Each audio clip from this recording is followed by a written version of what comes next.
کہ یہ غازی، یہ تیرے پرسرار بندے جنہیں تو نے بخشا ہے ذوق خدائی، ہے ٹھوکر سے دو نیم صحرا و دریا سمٹ کر پہاڑ، جن کی ہیبت سے رائی اور دو عالم سے کرتی ہے بیگانہ دل کو عجب چیز ہے لذت آشنائی۔ یہ لذت آشنائی اگر کسی کو نصیب ہو جائے تو اس کے بارے ہی نیارے ہو جاتے ہیں۔ یہ لذت آشنائی جب ابو بکر صدیق کو ملی تو سانپ بل سے ڈس رہا ہے، لیکن کہاں عشق اجازت دے کہ اپنی ایڑی کو ہٹایا جائے۔ یہی لذت آشنائی جب حسان بن ثابت کو ملتی ہے تو وہ یوں کہتے ہیں وَأَحْسَنُ مِنْكَ لَمْ تَرَ قَطُّ عَيْنِي وَأَجْمَلُ مِنْكَ لَمْ تَلِدِ النِّسَاءُ خُلِقْتَ مُبَرَّأً مِنْ كُلِّ عَيْبٍ كَأَنَّكَ قَدْ خُلِقْتَ كَمَا تَشَاءُ۔ اور یہی لذت آشنائی جب بریلی کے امام کو ملتی ہے تو یوں کہتے ہیں سرتاب قدم ہے تن سلطان زمن پھول، لب پھول دہن پھول زقن پھول، اور تنکا بھی ہمارے تو ہلائے نہیں ہلتا، تم چاہو تو ہو جائے ابھی کوہ محن پھول، اور دندان لبو زلف رخ شیخ فدائی ہے در عدن لال امن مشک عطن پھول۔ اور آخر میں کہتے ہیں کیا بات رضا اس چمنستان کرم کی، زہرا ہے کلی جس میں حسن اور حسین پھول۔ یا ایھا الانسان ما غرک بربک الکریم، کہ انسان تجھے کس چیز نے تیرے کریم رب سے دھوکے میں ڈالا۔ وہ کریم رب الذی خلقک فسواک فعدلک، جس نے تجھے پیدا کیا، تجھے سنوارا اور تجھے ہموار کیا۔ کون سی شے ہے؟ حالانکہ اللہ خود بلا رہا اپنے بندوں کو کہ کس چیز نے دھوکے میں ڈالا۔ آپ نے کریم رب کی طرف کر گناہوں سے توبہ۔ یاد رکھیے اللہ تعالیٰ نے ہمیں جو زندگی عطا کی ہے وہ کس لیے عطا کی ہے؟ اس لیے تاکہ وہ ہمیں آزمائے، ہمارے اعمال کی جانچ کی جائے کہ ہم میں کون سب سے بہتر اور اچھا عمل کرتا ہے۔ ہمارے عمل کی جانچ کے لیے ہمیں اس دنیا میں بھیجا گیا ہے۔ ہمیں یہ جوانی اس لیے دی ہے کہ ہم اچھے اعمال کر سکیں، تاکہ ہم اچھے سے قیام کر سکیں۔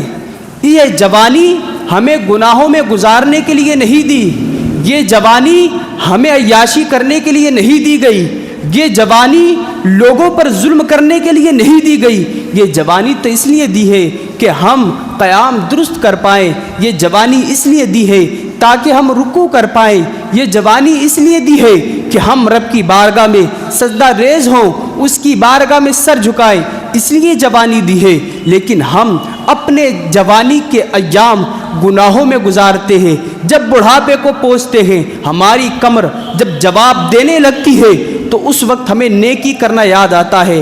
ہم جب بوڑھے ہو جاتے ہیں، اگر ہم عبادت کرنا چاہیں، رکوع اور سجود کرنا چاہیں تو کیسے کریں؟ ہمارے گھٹنے تو جواب دے چکے ہیں۔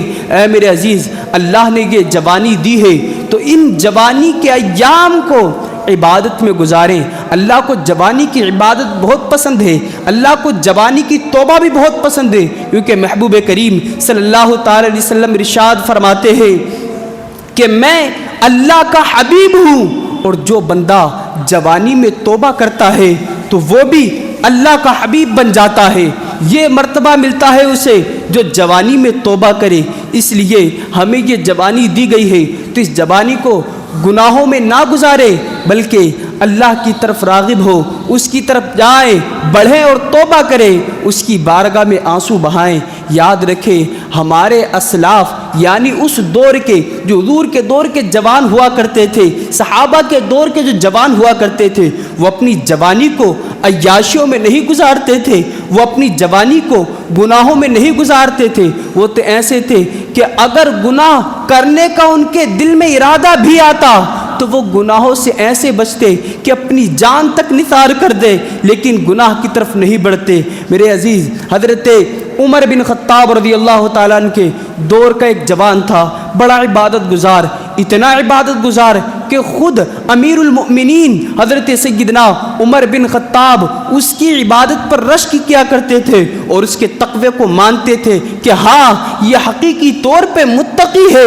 وہ جوان اس کا معمول یہ تھا کہ عشاء کی نماز جو وہ پڑھنے جاتا اور عشاء کے بعد وہ اپنے بزرگ باپ کی جو خدمت کیا کرتا تھا، ایک بار ایسا ہوا کہ جس راستے سے وہ جایا کرتا اسی راستے میں ایک عورت پڑتی اور وہ عورت جو ہے اس جوان سے محبت کرتی اور اسے اپنی طرف یعنی زنا کی طرف راغب کرتی۔ آخر کار ایک وقت ایسا بھی آیا، حالانکہ اس نے بہت کوشش کی کہ اس سے بچا جائے، وہ نظر انداز کر کے وہاں سے گزر جاتا، لیکن ایک بار ایسا ہوا کہ اس کے بہکاوے میں آیا اور اس کے گھر کی طرف بڑھ گیا۔ لیکن جب وہ جو ہی اس کی طرف بڑھا تو اس کی نظر اور اس کے دل میں اس آیت کا خیال آیا جس میں اللہ فرماتا ہے جب بھی کوئی شیطان کی طرف سے نیکوں کی طرف خیال جاتا ہے تو وہ فوراً اللہ کو یاد کرتے ہیں، اللہ کا حکم یاد کرتے ہیں اور ان کی آنکھیں وہیں کھل جاتی ہے۔ یعنی اس کو جب یہ فرمان یاد آتا ہے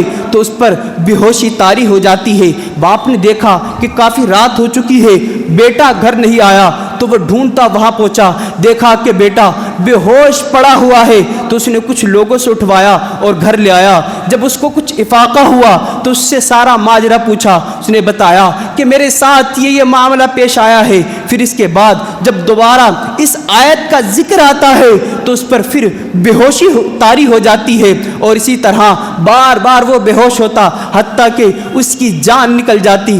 باپ راتوں رات اس کو کفن پہناتا اور دفن کر دیتا۔ جب صبح کو امیر المؤمنین حضرت سیدنا عمر بن خطاب کو یہ بات پتہ چلتی تو ان کے گھر پر آتے اور ان بزرگ باپ سے پوچھتے کہ آپ نے ہمیں کیوں نہیں بتایا، ہم بھی اس کے جنازے میں شرکت کرتے۔ کہا کہ آپ دن بھر جو ہے رعایا کے معاملات میں مشغول رہتے ہیں، رات کو تھکے ہارے سوئے، میں نے مناسب نہیں سمجھا کہ آپ کی نیند میں خلل ڈالی جائے۔ اس کے بعد امیر المؤمنین حضرت سیدنا عمر بن خطاب کہتے ہیں کہ مجھے اس کی قبر پر لے جاؤ۔ جب قبر پر لے جایا گیا تو آپ نے اس جوان سے کہا، مخاطب ہو کر کہا، وَلِمَنْ خَافَ مَقَامَ رَبِّهِ جَنَّتَانِ، کہ جو اپنے رب کے حضور کھڑے ہونے سے ڈرے اس کے لیے 2 جنتیں ہیں۔ جب یہ فرمان اس کو سنایا تو قبر سے جواب آتا ہے کہ اللہ نے مجھے 2 جنتیں عطا کر دی۔ اے میرے عزیز، جو اللہ کے حضور کھڑے ہونے سے ڈرے، جس کے دل میں اللہ کا خوف ہو، اسے کیسے انعام عطا کیے جاتے ہیں۔ وَلِمَنْ خَافَ مَقَامَ رَبِّهِ جَنَّتَانِ، جو اپنے رب کے حضور کھڑے ہونے سے ڈرے تو اس کے لیے 2 جنتیں ہیں۔ اس جوان کو 2 جنتیں عطا کر دی گئی۔ یاد رکھے، اگر ہم جوانی میں توبہ کرتے ہیں، جوانی میں تقوی اختیار کرتے ہیں تو پھر ہم اللہ کے حبیب بن جائیں گے، پھر ہمارا مرتبہ بھی بلند ہو جائے گا۔ یاد رکھیں، ہم نے اپنی جوانی کو گناہوں میں اتنا ملوث کر لیا ہے کہ آخرت کو ہم بھلا بیٹھے ہیں۔ راتوں کو ہم جو ہے گناہوں میں ملوث رہتے ہیں، راتوں کو 1-1 بجے 2-2 بجے تک ہم موبائل فون کے اندر گندے نظارے دیکھتے ہیں، رات کی تنہائی میں ہم گناہ کرتے ہیں۔ یقین جانیے، ہم لوگوں کا یہ خیال ہے کہ ہم لوگوں سے چھپے ہوئے ہیں، ہمیں کوئی نہیں دیکھ رہا۔ یہ بات ٹھیک ہے کہ ہمیں لوگ نہیں دیکھ رہے، لیکن وہ ذات جو ہمارے دلوں کے خیالات کو بھی جانتی ہے، ہمارے دل میں اگر کوئی خیال گزرتا ہے تو اس سے بھی وہ واقف ہے، تو وہ ذات تو تمہیں دیکھ رہی ہے، اس سے کیسے چھپو گے؟ اس سے ہرگز نہیں چھپ سکتے۔ اس لیے اپنا تقوی لوگوں تک محدود نہ رکھے، بلکہ حقیقی خالق سے بھی جو ہے وہ ڈرے، اس سے بھی حیا کرے۔ وہ تو تمہیں دیکھ رہا ہوتا ہے۔ جس وقت تم گناہ میں ملوث ہوتے ہو، رات کی تنہائی ہوتی ہے، روم کے دروازے بند ہوتے ہیں، اکیلے پڑے ہوتے ہو، اس وقت موبائل فون کے اندر جو گندے نظارے دیکھتے ہو، ہاں تم لوگوں سے چھپے ہوئے ہو لیکن اللہ سے چھپے ہوئے نہیں ہو، وہ تمہیں دیکھ رہا ہے۔ یاد رکھے، اپنی جوانی کو پاک کرے۔ یہ جوانی اللہ نے تمہیں دی ہے تو گناہوں میں گزارنے کے لیے نہیں، بلکہ اس نے تو یہ جوانی اپنی عبادت میں گزارنے کے لیے دی ہے، اللہ کو راضی کرے اس جوانی کے ذریعے۔ ہاں ایسے جوان بھی ہوتے تھے کہ جن کے دل اللہ کی طرف ایسے مائل ہوئے کہ وہ دنیا سے ایسے بے خوف ہوئے کہ ان پر کتنا بھی ظلم کیا جائے، حتیٰ کہ ان کی جان بھی لے لی جائے تو پھر بھی وہ اپنے ایمان سے نہ ہٹتے۔ ایسے مسلمان اور ایسے جوان اس امت میں ہی تھے۔ اے میرے عزیز، ہم بھی تو ایسے بن سکتے ہیں۔ ہاں ملک شام کے 3 جوان تھے، ایسے جوان تھے کہ وہ کبھی بھی